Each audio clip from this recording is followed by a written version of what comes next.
dans les bois où le soleil ne brille pas. Je me suis enfuie toute la nuit.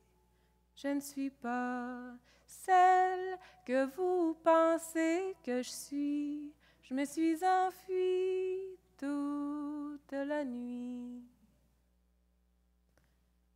Dans tout le royaume, s'est répandu un lourd voile de chagrin.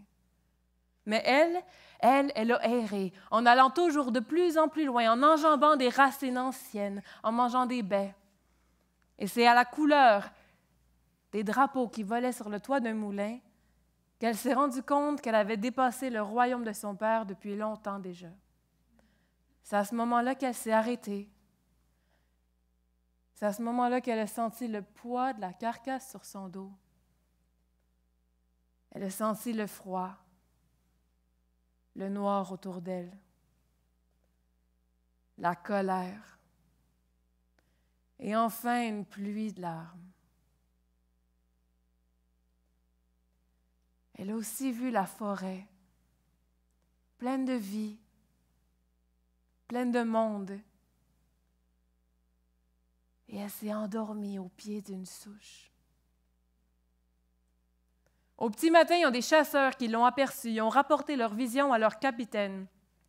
Dans la souche vide là-bas, il y a un animal d'un genre étrange qu'on n'a jamais vu avant, qui semble dormir. Le capitaine leur a dit de la ramener en vie, mais quand ils se sont approchés, ça s'est réveillé en sursaut et ça s'est exclamé « Ayez pitié de moi. J'ai été abandonnée par père et mère. S'il vous plaît, prenez-moi avec vous. » Alors, ils l'ont amené à une métairie où est-ce que la fermière avait besoin d'une souillon pour laver les torchons et nourrir les cochons. « Toi, là, je ne sais pas tout à fait si t'es une bête, si t'es humaine, mais ce que je sais, c'est que si les enfants te voient, ils vont avoir peur. Reste ici dans le fond de la cuisine. » Je m'appelle Podane.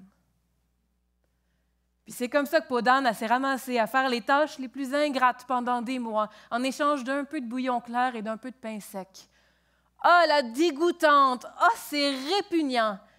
C'est ça qu'elle entendait tous les jours autour d'elle. Mais heureusement, il y avait le dimanche. Le dimanche, c'était son jour de congé. Elle allait à la fontaine. Et quand elle était sûre qu'il n'y avait personne qui pouvait la voir, elle sortait sa baguette magique. Elle touchait le sol. Son coffre de bois apparaissait. Elle prenait le temps de laver sa peau avec de l'eau claire, et c'est là qu'elle enfilait ses plus belles robes. Elle regardait son reflet dans l'eau, et ce plaisir-là l'amenait jusqu'au dimanche suivant. Au fil du temps, elle s'est mise à transformer les robes à son image. Ce qu'elle ne savait pas, c'est que la métairie appartenait à un roi puissant qui avait une progéniture aimée de tous et toutes, qui s'appelait la prince-princesse.